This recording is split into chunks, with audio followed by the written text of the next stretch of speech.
Olá, bem-vindos ao Diálogo Brasil. A nossa conversa de hoje é sobre a violência no país. A taxa de assassinatos dos últimos 10 anos aponta para mais de 150 mortes por dia. Será que os candidatos às eleições de outubro têm propostas concretas para a segurança pública? Para conversar com a gente sobre essa, que é uma das principais preocupações do brasileiro, estão aqui no estúdio um dos coordenadores do Atlas da Violência 2018 do Instituto de Pesquisa Econômica Aplicada, Helder Ferreira, e também a pesquisadora na área de segurança pública, Cristina Maria Zakseski, professora da Universidade de Brasília.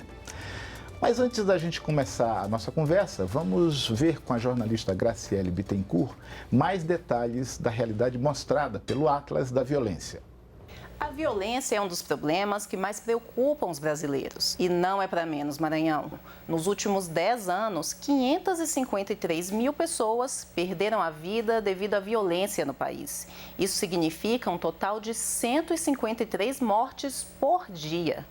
O Atlas da Violência deste ano nos ajuda a compreender melhor essa realidade. Os dados desse estudo, feito pelo IPEA e pelo Fórum Brasileiro de Segurança Pública, mostram que as mortes dos homens jovens no país têm como principal causa os homicídios.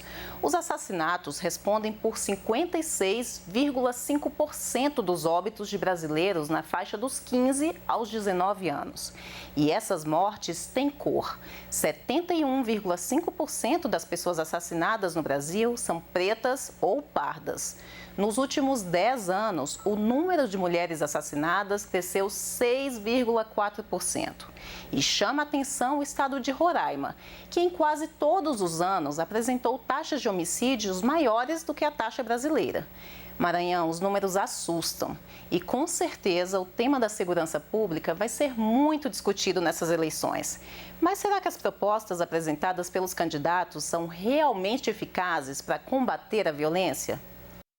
Graciele, assustam sim. O que a gente vai discutir agora é saber se há como se livrar desse susto, tratar essa questão com propriedade e com um enfrentamento que traga resultados positivos. Você acha que a gente está num caminho possível para isso, Helder? Eu acho que as eleições agora são um momento importante para a gente refletir, né, e aprofundar na discussão de segurança pública. Os candidatos estão podendo apresentar suas propostas, a população, né, tem a oportunidade de ouvir as propostas que estão sendo apresentadas, né, tanto para os candidatos aos cargos de presidente, governador, senadores, deputados estaduais, deputados federais. E é importante a gente fazer um debate na segurança pública focado, né, no que a gente tem de estudos empíricos, de evidências, né, de procurar a gente sair um pouco de determinadas máximas, de determinadas crenças de senso comum. Uma das que mais me preocupam é a questão de que armar o cidadão vai trazer mais segurança pública, né? Inclusive, estudiosos de policiais, inclusive, mostram claramente que o cidadão que esteja portando arma, né, se vier a ser assaltado, o mais provável é que ele seja vitimado do que ele seja capaz de evitar o assalto. Se defender. Né? Então, esse tipo de proposta é altamente preocupante, porque, né, reverbera na sociedade, consegue um certo apoio popular, mas é uma proposta, uma questão que pode trazer uma situação ainda pior do que a gente vive hoje. Cristina, e o que é que você acha que o eleitor tem que prestar atenção no que o candidato diz? Qual é o nível que a gente tem que chamar a atenção do eleitor para compreender que está em discussão no que diz respeito à violência? Eu acho que o Helder tem um bom ponto a respeito disso, porque ele está falando exatamente do nosso acúmulo já de estudos e de dados a respeito. O programa mesmo está baseado nessa informação e eu acho que isso é uma das coisas que o eleitor pode sim prestar atenção, é se aquelas propostas apresentadas, elas estão subsidiadas exatamente por perspectivas mais profundas e por ideias que não sejam simplesmente a repetição de velhas estratégias ou de passos muito atrás, como, por exemplo, ele menciona a questão das armas, né? Eu fico muito preocupada, por exemplo, quando eu vejo a comparação da política de armas e a política de drogas, né? A gente tem um problema muito sério no país que são os homicídios E as políticas, as propostas que vão surgindo, nem sempre elas visam atender ao controle desse problema, né? Então, a gente tem índices de homicídios devastadores e a gente tem um percentual de prisões para homicidas que é extremamente reduzida em relação à magnitude do problema, né? Dizem que são 11% né, de prisões que representam os homicídios dentro do nosso sistema prisional. Ao passo que a gente tem um sistema orientado para problemas relacionados a drogas e crimes contra o patrimônio. E veja qual é o descompasso dessas duas situações. A gente costuma dizer que drogas matam, e a gente não percebe que o que mata são as armas. Né? Então, nós temos uma política de drogas que está equivocada, porque, afinal de contas, as drogas não são para matar, mas as armas são feitas para isso. Então, nós temos uma situação de descompasso entre o que é necessário, o que é feito e o que é dito a respeito do problema. Olha, Cristina, sobre o que é necessário, a nosso pedido, a advogada e socióloga Carolina Ricardo, que é assessora sênior do Instituto Sou da Paz, fez uma análise de propostas em destaque na sucessão presidencial. Vamos acompanhar o que ela disse.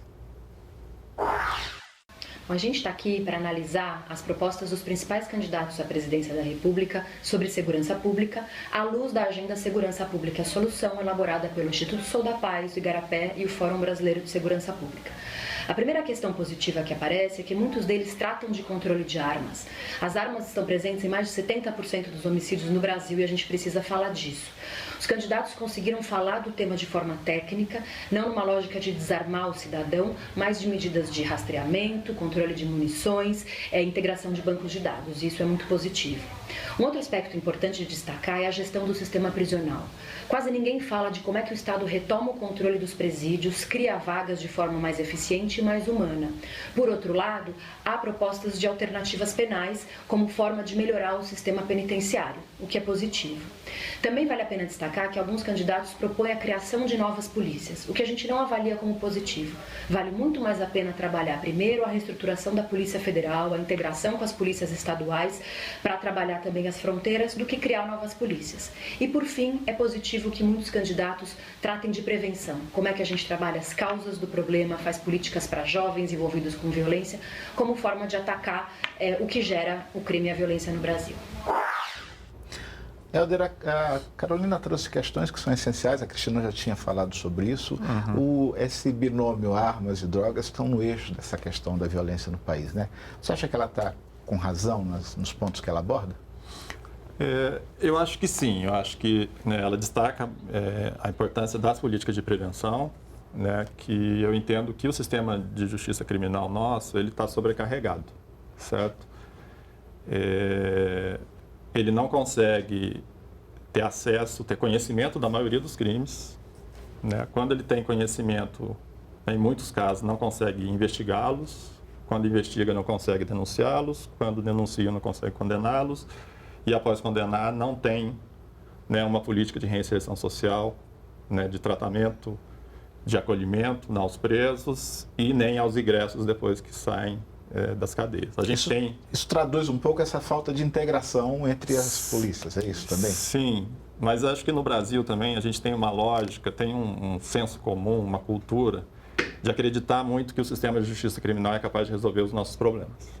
Né? Eu acho que determinadas políticas, como a Cristina já colocou aqui, a política de drogas, né, eu acho que é consenso que tem usuários problemáticos de droga, né, que o consumo de drogas traz risco, mas atualmente a gente tem uma política de drogas que está, né, repressiva, que não consegue reduzir o consumo, né, que não consegue reduzir a oferta e que está gerando muitas mortes, tanto de pessoas envolvidas com o tráfico, tanto de pessoas que não estão envolvidas com o tráfico, tanto de policiais. Né? Então, parte dos números aí de homicídios que a gente está vendo tem relação com essa política repressiva de drogas que a gente está utilizando, que não está funcionando. Cristina, e quando a gente se dá conta dessas falhas no trato dessa questão, por onde a gente deve seguir? Quem é que está falhando ou onde a gente está falhando no exercício dessa política? Então, eu vejo mais uma necessidade de uma revisão da política criminal de uma forma geral. Por exemplo, Eu acho importante a avaliação da Carolina sobre as propostas apresentadas, mas eu queria chamar a atenção para o fato de que as propostas também são bastante tímidas. Eu acho que uma das questões que não está bastante explorada dentro das propostas que eu vi foi o fato da prisão ter que deixar de ter um protagonismo nessa esfera da política criminal, como é o que o Helder também estava colocando, né? Então, acho que falta um pouco de coragem dos candidatos para dizer exatamente que as políticas elas precisam ser pensadas em outras esferas, que as políticas elas também são interconectadas, ou seja, não é só a política de segurança de que nós estamos falando de pesquisa, nós estamos falando de esclarecimento, nós estamos falando de redução de danos, quando a gente fala sobre drogas, e a gente também, hoje em dia, já fala de redução de danos quando a gente fala da ação do sistema penal. Então, um maior controle sobre as próprias instituições, a cobrança de resultados, a cobrança de metas. Nos estados brasileiros, por exemplo, que nós vimos serem implantadas políticas de controle de homicídios, nós tivemos bons resultados. Então, eu acho que as pessoas também precisam se dar conta de que essas políticas públicas, que podem passar por diversas esferas, por áreas como a cultura, a educação, a economia, emprego, renda, transporte, elas também estão interconectadas com o problema da segurança e com as condições de vida das pessoas e com perspectivas de inclusão. Então, eu acho que ideologicamente é preciso também situar as propostas dos candidatos para entender um pouquinho como é que eles estão operando com esse dentro-fora da sociedade, quem é que nós vamos incluir e que esforço nós vamos fazer para isso. Olha, a gente vai fazer um breve intervalo. Já já a gente retoma a nossa discussão.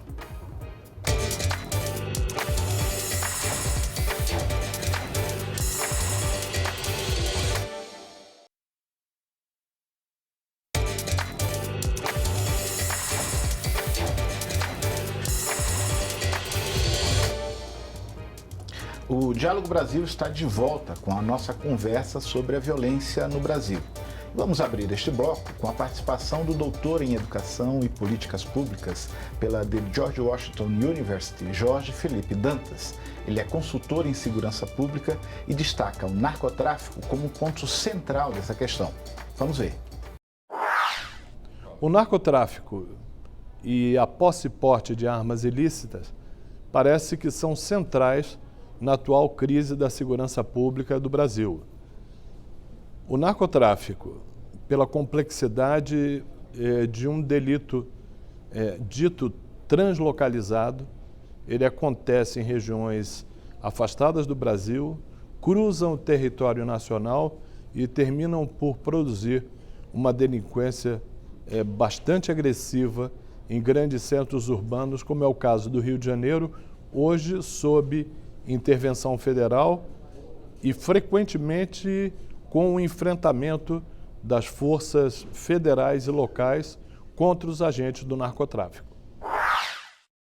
Helder, a gente tem nessa questão também um ponto crucial no combate à violência, não é isso? Sim, acho que o diagnóstico que o Jorge Dantas traz é real, né? Nós temos um grave problema aí de narcotráfico, de tráfico de armas. Uma vasta área de fronteira. Uma vasta área de fronteiras. E, de novo, aí eu queria retomar, né? Eu acho que a gente tem... O problema é muito complexo e a gente tem que rediscutir as soluções que a gente tem tomado, né? A fronteira tem uma questão, tem um estudo do Michel Misk, né, que fez um estudo aí sobre a fronteira, sobre a dificuldade que você tem de controlar tanto a entrada de armas como de drogas na fronteira. A fronteira brasileira é muito grande, né, tanto a fronteira terrestre quanto a fronteira marítima, então é difícil de você controlar. E hoje em dia, a gente sabe, né, que você muitas vezes não consegue evitar que entre celular em presídio, quanto mais conseguir evitar muito, né, que entre pela fronteira. Tem outras políticas que você pode adotar, né, de controle dos principais pontos de passagem, né, nas rodovias, para, de certa maneira, tentar, principalmente no que eu acredito, reduzir o tráfico de armas, né, de tentar fazer uma atuação nas rodovias federais, eventualmente nos postos de passagem, tentar utilizar a tecnologia para isso, né, tentar fazer investigações em cima das principais quadrilhas que estejam atuando nesse mercado, principalmente no atacado, né, fazer. Eu acho que a Polícia Federal, por exemplo, poderia ter grupos especializados para atuar em relação ao tráfico de armas, né, para fortalecer as investigações nessa área e a gente tentar controlar, né, porque como a Cristina disse aqui, né, a arma, de fato, ela sendo utilizada, ela causa morte. Então, isso é algo que a gente precisa fazer um bom controle. Cristina, você falou sobre a questão de como lidar com o desafio de enfrentar a violência. A educação tem um papel importante nesse processo? Você acha que em algum momento a gente também está deixando de cuidar lá na base sobre essa questão, quando a escola, enfim, poderia cumprir um papel importante também?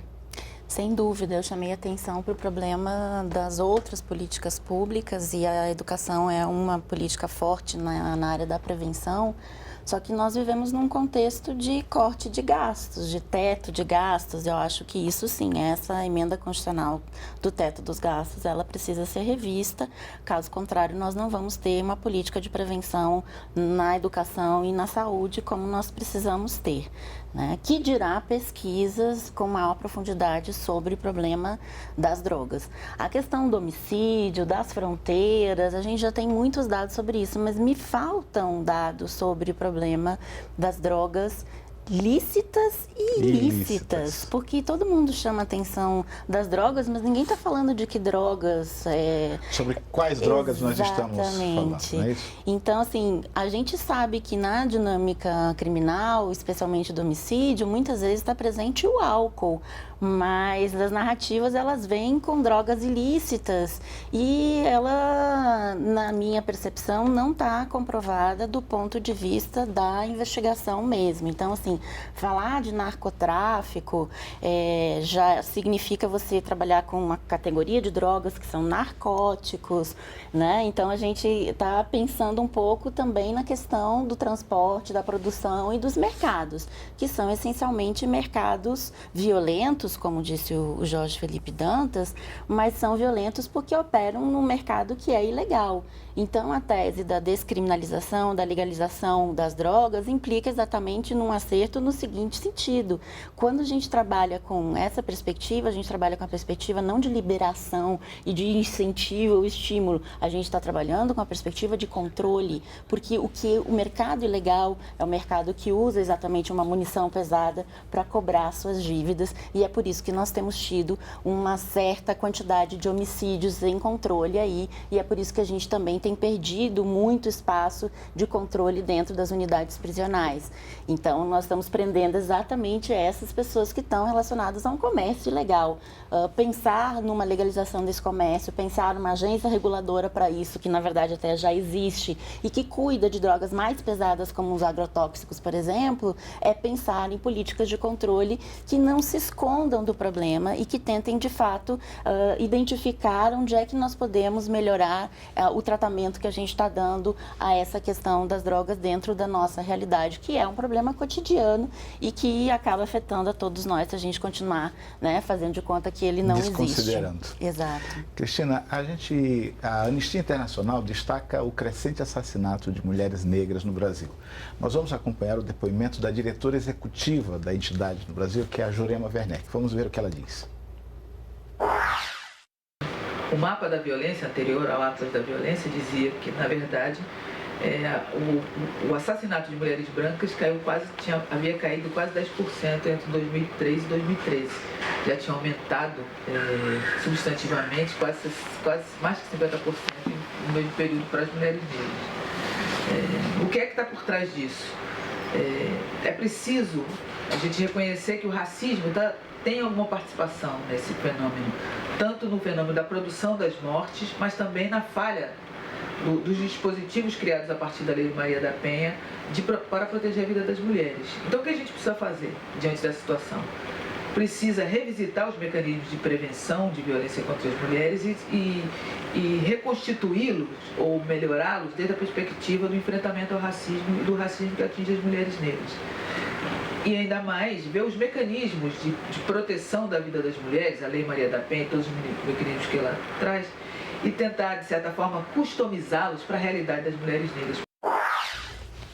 Deve ser uma outra variável importante nesse contexto de violência no país, né? Sim, no Atlas, né, a gente conseguiu perceber isso também, né, houve um aumento nos últimos, né, dos anos de 2006 a 2016 na taxa de homicídio das mulheres negras, enquanto houve uma queda na taxa de homicídio das mulheres brancas, né. Eu acho que ela já colocou, né, várias das questões aí, a questão do racismo, que é presente na sociedade brasileira, né, que afeta muitas vezes desde o trabalho na ponta de operadores da segurança pública, né, operadores do direito, né, acaba tendo um racismo que está impregnado na sociedade, na cultura, né, e que afeta inclusive a atuação aí dos operadores. E tem a questão também, inclusive, das próprias oportunidades que os negros, né, têm na sociedade brasileira. Como o racismo ainda opera, muitas vezes várias oportunidades vão sendo perdidas para eles participarem melhor no mercado de trabalho e conseguirem ascensão social, né, muitas vezes conforme os brancos conseguem, né?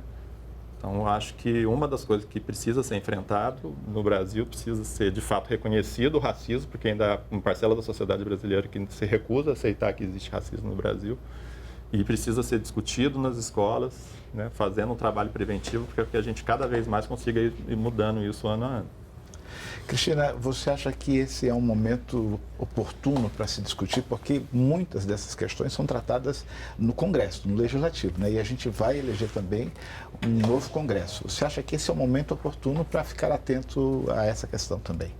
Esse é o momento para a gente discutir essas questões. E em relação à violência contra a mulher, várias propostas de candidatos eu já percebi que trazem as patrulhas Maria da Penha, uma série de políticas de prevenção e tal. Mas também nós estamos vendo um discurso de vários candidatos que afirmam que no problema das mulheres terem vencimentos inferiores aos homens não é uma questão em relação à qual eles deveriam intervir. Não é algo relevante. Exato. E o que a Jurema estava falando é exatamente a situação da desproteção das mulheres, e especialmente das mulheres negras. E isso tem a ver, sim, com a inserção no mercado de trabalho, com uma rede de proteção, com uma rede de solidariedade que permite a prevenção desse tipo de violência. O Estado não pode se furtar de discutir, de abordar essa questão, não é isso? Sem dúvida. Além do que, você veja que é preciso muita coragem para levantar de madrugada nesse país, ir para uma parada de ônibus, para tomar um transporte, para chegar no seu destino, sem ser vitimizado nesse trajeto, sem ser vitimizado na volta dentro da sua própria casa. Ou seja, são pessoas que têm muitas vezes condições de vulnerabilidade muito altas, e isso não só tem sido negligenciado na política, de uma forma geral, claro, alguns programas existentes, muito bem, mas também na literatura. No próprio universo acadêmico de pesquisa, o problema racial brasileiro, quando se trata de segurança pública, ele não tem um destaque, uma compreensão e uma proposição na dimensão que ele representa para o nosso campo, né, e a nossa realidade de violência. Olha, o nosso tempo está terminando, mas eu queria antes ouvir de você, Helder, a sua perspectiva com relação a esse momento. O que é que você imagina que seria bastante produtivo para o país se a gente estivesse agora nesse momento de eleição que a gente vai viver? Um tempinho curto de 1 minuto para você fazer um rápido raciocínio aí. Eu acho que é muito importante a gente aprofundar o debate, né? Esse programa, como vocês estão fazendo aqui, e outras redes de televisão, de rádio, aproveitar esse momento eleitoral para estar discutindo mais segurança pública. Porque eu acho que é um momento que, né, as pessoas estão interessadas em discutir mais política pública, e eventualmente é um momento para a gente tentar aprofundar mais, melhorar o conhecimento em geral, né, das pessoas sobre as questões importantes da segurança pública que a gente tem. Olha, eu agradeço a participação de vocês aqui no nosso Diálogo Brasil. E se você quiser saber mais sobre o nosso programa, entre no site da TV Brasil. Eu te espero na segunda que vem, às 10h15 da noite. Até lá!